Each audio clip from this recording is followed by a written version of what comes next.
enverrai-je, et marchera pour moi. Ésaïe 6, verset 8. À cet appel, un jeune détective privé de nationalité ivoirienne va répondre. Me voici, envoie-moi. Il s'agissait du révérend docteur Dion Yaya Robert. Dieu a tant aimé le monde qu'il a donné son Fils afin que quiconque croit en lui ne périsse point, mais qu'il ait la vie éternelle.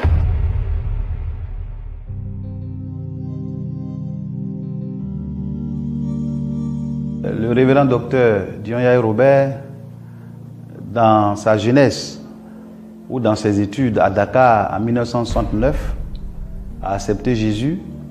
Il a senti l'appel précisément le 14 avril 1972. Rentré donc au pays, il a été donc encadré par ses pères spirituels des baptistes méridionales, aujourd'hui qui est devenu baptiste missionnaire. Et donc dans la formation qu'il a reçue de la part du Seigneur, il a donc décidé de rentrer, n'est-ce pas, en pleine activité spirituelle. Je n'avais pas accepté au départ. Et quand il m'a dit, je lui ai dit, mon ami, moi, je ne peux pas te suivre. Parce que quand tu es venu me chercher, tu ne m'as pas dit que tu vas servir Dieu. Et on habitait à Bobo, et nous partions dans une église évangélique. Mais après, au fur et à mesure, Dieu même a ouvert mes yeux et j'ai accepté. C'est ainsi que le 9 septembre précisément 1975, l'homme de Dieu est donc venu à Yopougon Gare, comme on le dit ici pour Est. J'ai accepté tout le monde dans ma maison parce que notre maison était devenue une maison de tout le monde. Et c'est là on faisait le culte. D'abord on faisait un culte, après 2 cultes, jusqu'à 7 cultes. Et donc, en 1976, a eu lieu la première veillée de prière où Dieu a encore confirmé sa parole, où il y a eu des miracles, même de résurrection des morts. Ce qui m'a beaucoup marqué, c'est la résurrection de cette petite fille. La fille était vraiment malade. Elle était vraiment malade. Son ventre, tout était déjà gâté. Elle a eu la varicelle. Papa a mis la petite dans son bureau. Il s'est enfermé. Nous qui étions dehors, nous on priait. Dans la prière, la petite fille a éternué. Quand elle a éternué, elle a fait pipi sur elle. Et c'est comme ça que Dieu a ressuscité la petite fille.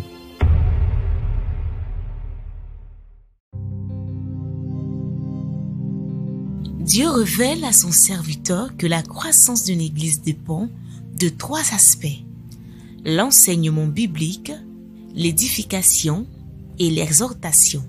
Le Seigneur, le diable lui aussi cherche toujours à rompre cette communion élevée. Il est né à Bethléem. Il s'est rendu compte qu'il fallait commencer des grands programmes.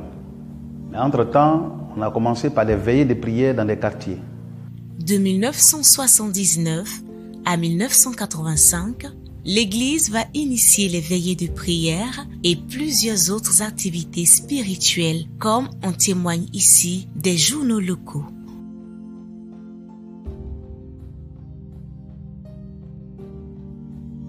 Ici et là, ce sont les cantiques savants et enthousiastes, les prières ferventes, la joie de la venue du Christ, le message de ses célébrants. Dieu vient parmi les hommes sous la forme d'un humble petit enfant pour leur témoigner son amour, pour les délivrer du péché. On dénombrera des retraites spirituelles, des assemblées générales, l'heure de la décision, un programme d'évangélisation et la célèbre rencontre spirituelle dénommée C Puissance 3, l'initiative de 3 fédérations communautaires.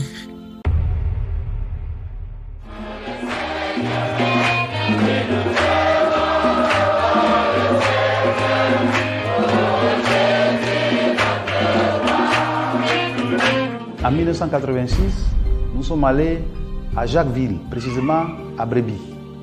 Et quand on est arrivé à Brebis, De 1500 personnes que nous étions, nous sommes passés à 9000 personnes. Et puis après, en 1987, nous nous sommes retrouvés au stade Champrou. Regardez les ténèbres en Afrique, regardez les ténèbres dans les pays, regardez comment le diable est en train de détruire. Regardez vos nations, regardez vos familles, regardez les guerres, regardez la famille. Et là, c'était en 1987, nous étions 25 000 personnes. Pendant cette même retraite spirituelle, à un moment donné, il a commencé à pleuvoir. La pluie a commencé à tomber. Et il pleuvait, il y avait à côté de moi quelqu'un certainement qui a été invité, qui avait commencé à se moquer. Ah, ils n'ont pas dit que le Dieu est fort, ils n'ont pas dit que le Dieu est fort. Et comme si Papa Dieu avait entendu ce que le frère il disait, il est monté sur le podium et il a demandé à ce que tout le monde court, tout le monde crie Jésus, Jésus, Jésus. Et on a commencé à courir, dit Jésus, Jésus, automatiquement la pluie s'est arrêtée. Et ce qui nous a marqué, quand on a fini cette retraite spirituelle, on a vu qu'il a plu tout autour du stade, mais dans le stade, il n'a pas plu. C'est-à-dire que Dieu a toujours veillé sur son peuple. En prélude à la Siamel, la mission va organiser 1988. Retraite spirituelle au stade Champrou de Makori-Abidjan. 25 000 participants. 1989. Retraite spirituelle au stade de Boaké. 35 000 participants. Nous étions à la gare. On était en train de faire un 7e culte. Le coin était devenu donc exigu et qu'on se mettait en rang pratiquement. Le premier culte même commençait à 5 h du matin. C'était vraiment le moment du réveil spirituel. Et donc l'homme de Dieu a dit qu'il fallait réellement qu'on déménage en construisant un nouveau temple.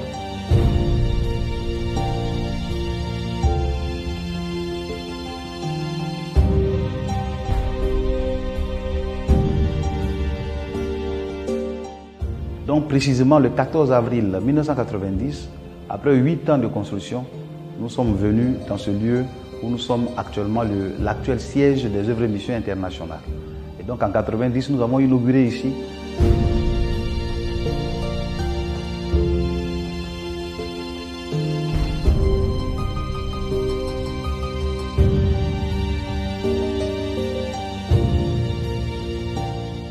« 1991. Fullness. Yopougon siège de la mission. 40 000 participants. 1992. Fullness au stade Champrou de Makori à Abidjan. 40 000 participants. Fullness. Plénitude au stade Champrou de Makori à Abidjan. 40 000 participants.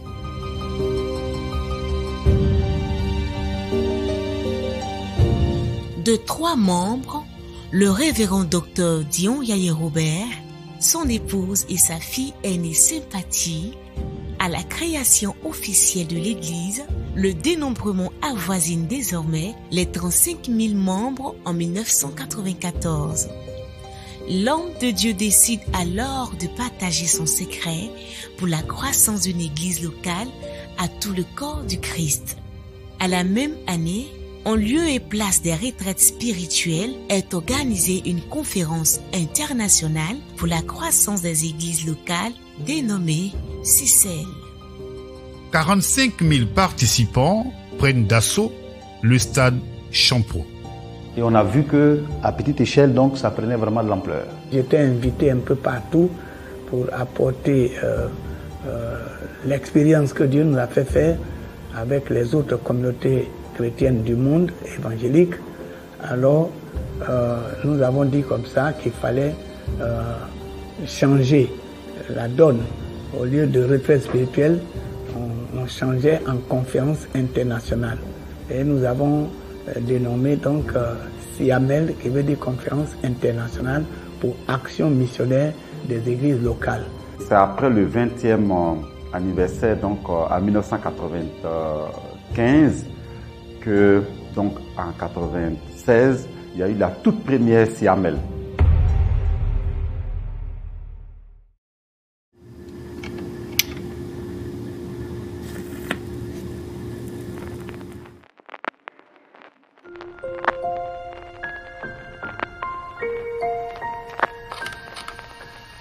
commencé le ministère avec les enfants. Il faut dire que c'était pas facile à la gare. Parce que la maison était devenue la maison de tous nos enfants spirituels. On était en train de faire un 7e culte. Le coin était devenu donc exigu et qu'on se mettait en rang pratiquement. J'étais invité un peu partout pour apporter l'expérience que Dieu nous a fait faire. Dieu a tant aimé le monde qu'il a donné son Fils afin que quiconque croit en lui ne périsse point, mais qu'il ait la vie éternelle. Au lieu de retraite spirituelle, et nous avons dénommé donc YAMEL, qui veut dire Conférence internationale pour action missionnaire des églises locales. En 1995, donc, nous avons fini avec le 20e anniversaire. Et en 1996, nous sommes rentrés dans une autre phase. C'est là que nous allons commencer la conférence internationale pour action missionnaire des églises locales.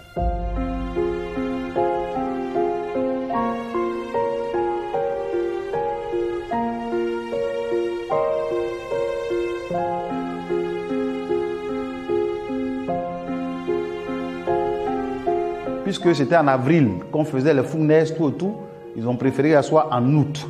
Et donc c'est comme ça que nous avons adopté, avec nos partenaires, nos parents spirituels des États-Unis, nous avons adopté cette grande conférence qui réunit toutes les églises, toutes les obédiences, sans favoritisme aucun.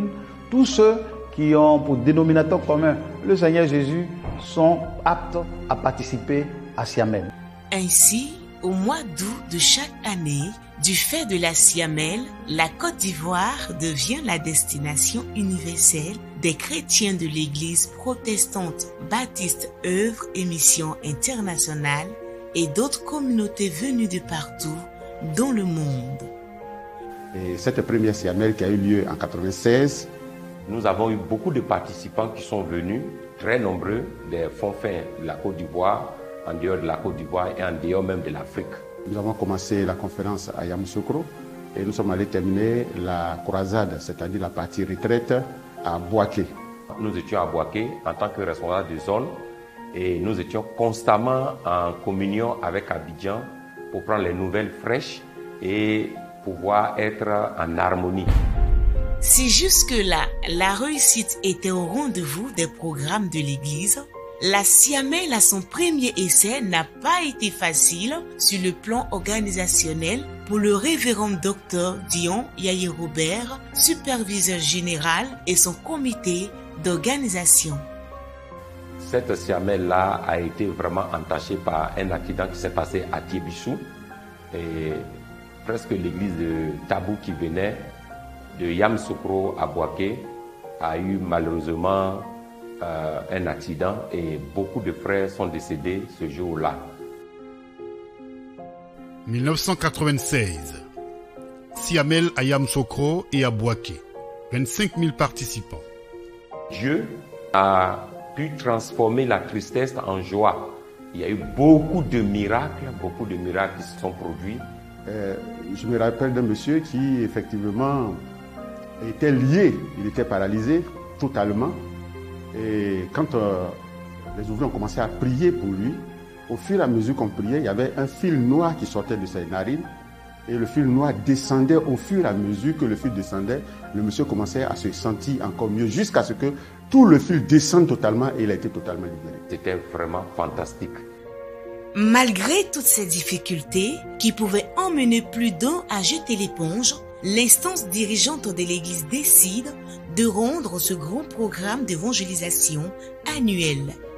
On aurait pu croire que avec cet accident, les gens n'allaient pas être motivés. Mais il faut dire que les gens étaient très motivés, ils sont venus. Et ça m'a marqué parce que à la fin du programme, Dieu envoie l'arc-en-ciel. Et une interprétation nous est donnée à partir d'une prophétie pour dire « Je viens de renouveler mon alliance avec vous ». C'est comme ça que nous avons arrêté définitivement que désormais, c'est Siamel, on ne peut plus changer. Jusqu'à ce jour, nous sommes dans l'organisation des Siamel.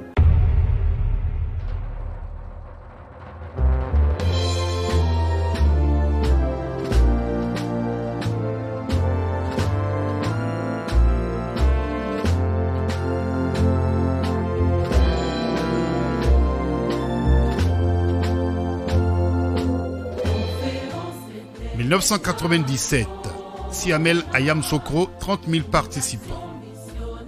1998, Siamel féminine au siège de la mission à Abidjan, 12 000 participantes. 1999, Siamel Ayam Sokro, 40 000 participants. Année 2000, Siamel au stade Robert Champrou de Makori à Abidjan, 40 000 participants. Avril 2001, Siamel éclaté sur tous les champs de mission, 53 527 000 participants. Août 2001, Siamel jeunesse au parc des sports de Trècheville à Abidjan, 15 000 participants. 2002, Siamel à l'espace œuvre et mission à Abidjan-Yopougon, 35 000 participants.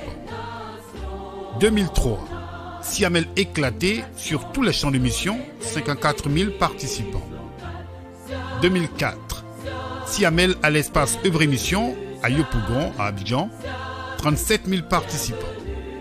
2005, 30e anniversaire, suivi de la Siamel à l'espace œuvre et mission à Yopougon à Abidjan, 50 000 participants. 2006, Siamel éclaté sur tous les champs de mission, 36 000 participants. 2007, Siamel à Boaké, 50 000 participants. 2008, Siamel éclaté sur tous les champs de mission, 53 000 participants. 2009, Siamel à Mans, 30 000 participants. De toutes les Siamel, la Siamel Mans m'a vraiment marqué. Ce qui m'a plus marqué, c'est la pluie qui était au rendez-vous. Au rendez-vous, qui a poussé presque tous les participants à acheter des bottes à Mans. Chacun avait quitté ses chaussures habituelles et a donc porté les bottes. Et c'était vraiment extraordinaire voir cette détermination à vaincre le temps, surtout le temps. Et le stade de Mans qui était rempli de boue, les chrétiens n'ont pas regardé à cette boue. Pour la gloire de Dieu, chacun foulait la boue et rendait gloire au Seigneur. Et ce que le Seigneur a fait était extraordinaire. Cette Siamel vraiment m'a personnellement marqué par la détermination et l'engagement des chrétiens à se dire, je suis venu pour prendre une bénédiction, je dois l'avoir et partir.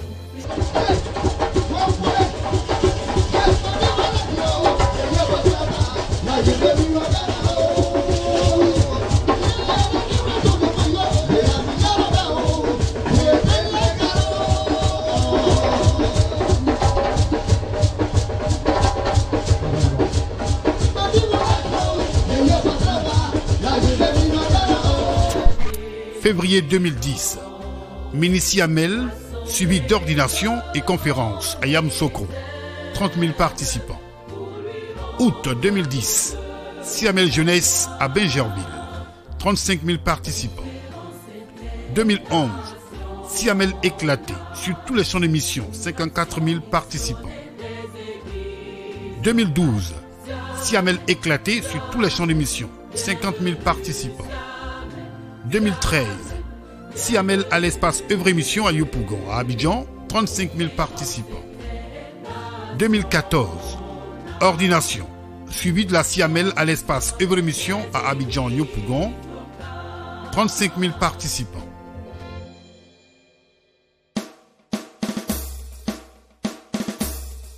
Le 1975-2015, l'Église protestante baptiste œuvre et mission internationale atteint l'âge de la transformation, 40 ans.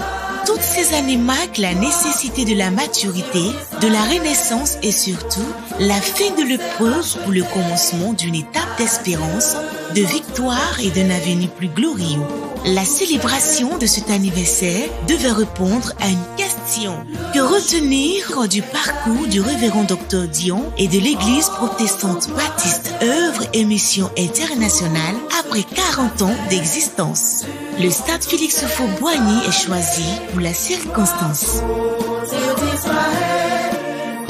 Tout s'est racheté, adieu notre berger, louange pour ses bontés.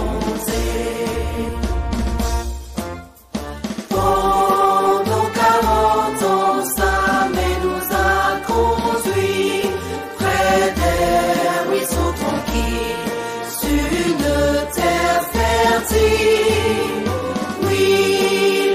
L'Éternel te dit, The Lord tells you, voici, see, je suis avec vous tous les jours, I am with you always, jusqu'à la fin du monde. until the end of the world.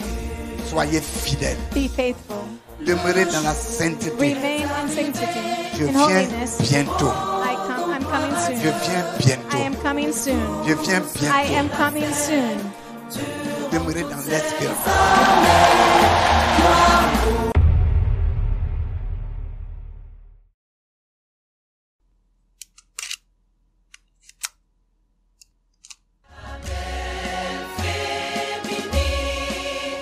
Après la jante féminine en 2016,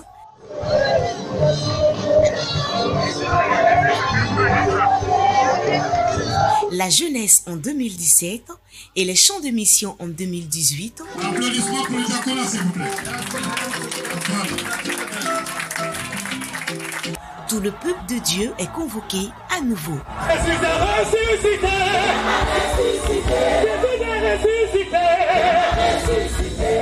2019. Siamel à l'INJS de Makori à Abidjan, 40 000 participants.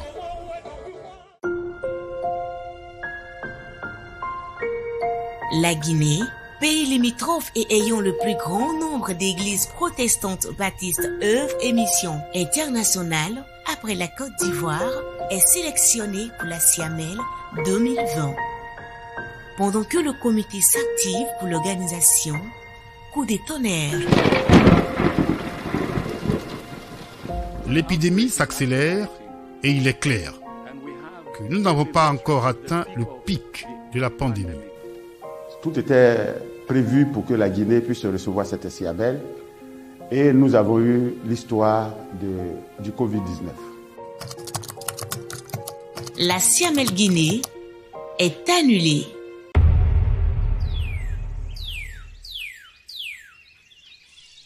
Après quelques mois de confinement, la situation sanitaire s'améliore et les habitudes reviennent peu à peu à la normale.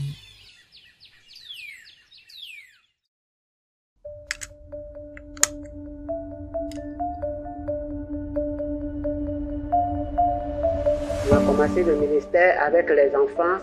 Il faisait que c'était pas facile à la gare. On dormait à même le sol. On avait même laissé nos lits carrément à tous ceux qui habitaient, enfin toutes les sœurs qui habitaient avec nous à la maison.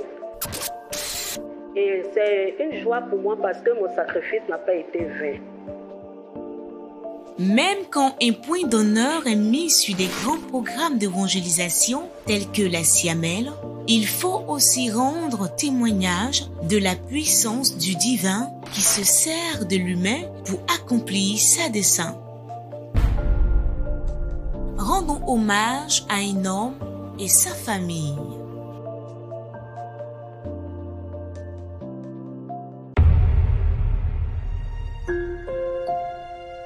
La famille Dion, car c'est d'elle qu'il s'agit, a su se disposer au Seigneur malgré les vents et marées, les réalités sur le terrain pour militer inlassablement pour la cause de l'Évangile.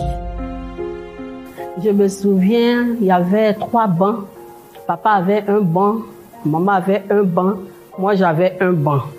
Donc quand on fait les cultes, papa a la guitare sèche et puis maman tapait le tam-tam et puis moi je battais les mains. Après les 3 bancs, il y a d'autres bancs qui se sont ajoutés. Mais c'était des bancs, il n'y avait vraiment personne. Nous étions toujours 3. Et je me souviens comme ça que quand on fait les cultes, ils sont en train de chanter. Bon, on chante quand on finit de chanter, quand on prie. Moi, j'ouvrais mon œil là, et puis je tourne derrière, je regarde, et puis il n'y a personne. Nous sommes 3. Et puis, au fond de moi, je dis, aïe, mais le monsieur là, vraiment. Et c'est au fur et à mesure que les voisins, il y avait un voisin à côté de nous, ils se sont ajoutés à nous. Après, il y a une autre famille qui s'est ajoutée. Et c'est comme ça, au fur et à mesure, l'église a commencé à grandir. On faisait les cultes dans nos chambres. Les chambres des enfants, la chambre des filles qui habitaient avec nous. Et tout ça, le bureau était devenu la salle de culte. Donc, notre chambre principale est restée. Donc, c'est là que j'étais avec tous les enfants dans notre chambre principale. Et quand il y a le culte, je suis dedans dans la chambre avec les enfants et j'attends à ce que le culte finisse pour que les enfants puissent sortir pour aller à l'école. Puisqu'on commençait les cultes à 6h. 6h30 déjà, les chrétiens sont là, ils se mettent en rang pour prendre les tickets pour rentrer. On partait à l'école et quand on revenait de l'école, on n'avait vraiment pas l'accès à la maison parce que les cultes se faisaient. On n'arrivait même pas à étudier. Quand on quitte à l'école, on vient, il y a le culte, on est assis dehors, on quitte à l'école à midi. Ils vont attendre d'abord à ce que le premier culte finisse. Et quand le culte finit, c'est là qu'ils vont rentrer rapidement pour manger. Et comment ils mangent? Ils sont arrêtés dans la cuisine et les enfants mangent. Et quand ils finissent, en même temps ils sortent. Il n'y a pas de repos. Parce que la maison était devenue la maison de tous nos enfants spirituels. On dormait même dans les gazons, à ciel ouvert. La rosée nous frappait. Vraiment, c'était pas facile. Donc, on n'avait pas le temps d'étudier. Mais Dieu nous faisait grâce quand même. Moi, personnellement, j'étais toujours parmi les premiers de la classe. Ça, c'était la grâce de Dieu. Malgré qu'on n'étudiait pas, malgré qu'on n'était pas à l'aise, mais quand même, Dieu nous aidait à l'école.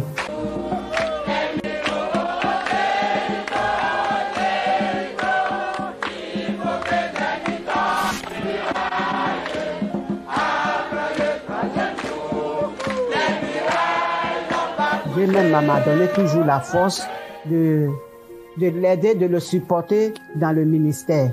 Et ce que je fais, c'est la prière. Et c'est une joie pour moi parce que mon sacrifice n'a pas été vain.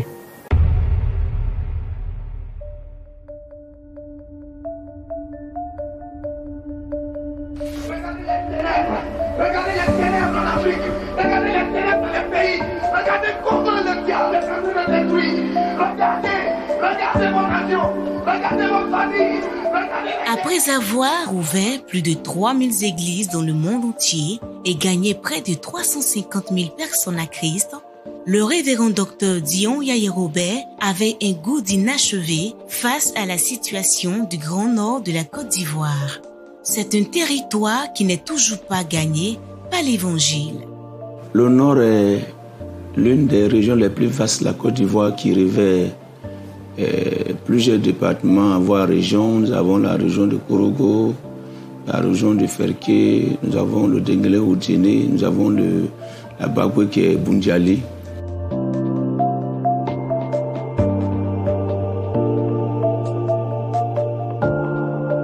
Donc, contrairement à l'idée préconçue, le Nord n'est ni musulman ni chrétien, mais le Nord est en majorité animiste. Et les réalités du Nord, c'est que le peuple est très ancré en adoration. Les pratiques qu'ils font, surtout en sa tradition. C'est un peuple qui croit en sa tradition. Le Nord aujourd'hui a assez de cadres, c'est vrai. On a eu la grâce d'avoir des ministres, des personnalités qui ont essayé d'apporter ce qu'ils peuvent apporter en termes de développement. Mais en réalité, c'est seule la parole de Dieu qui peut permettre à une région, à une ville, à un village de se développer. Et nous voyons, quand on regarde en réalité, le Nord est en retard.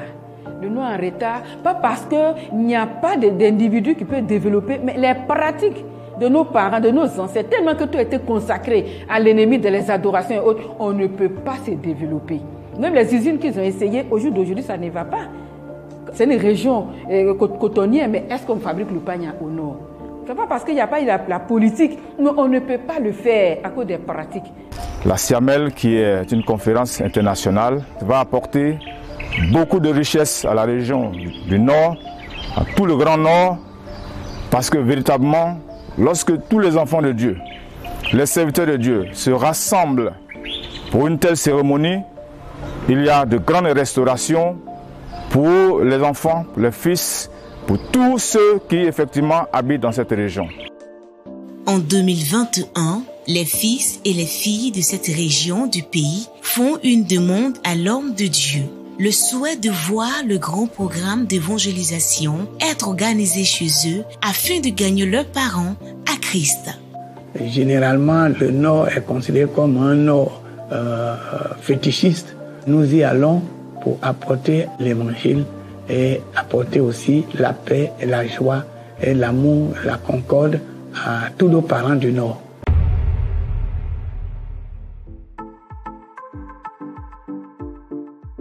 Et je voudrais donc, avant d'aller plus loin, souhaiter déjà Fotamana à tous ceux qui sont en train de se préparer ou qui n'ont pas encore commencé à se préparer, pour que nous allions tous à Korogo en cette année 2021.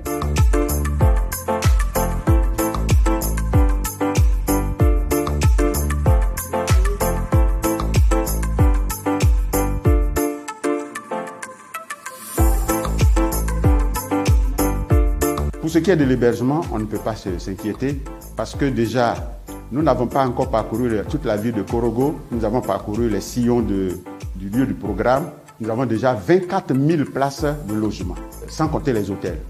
C'est-à-dire que tout le monde peut avoir de la place.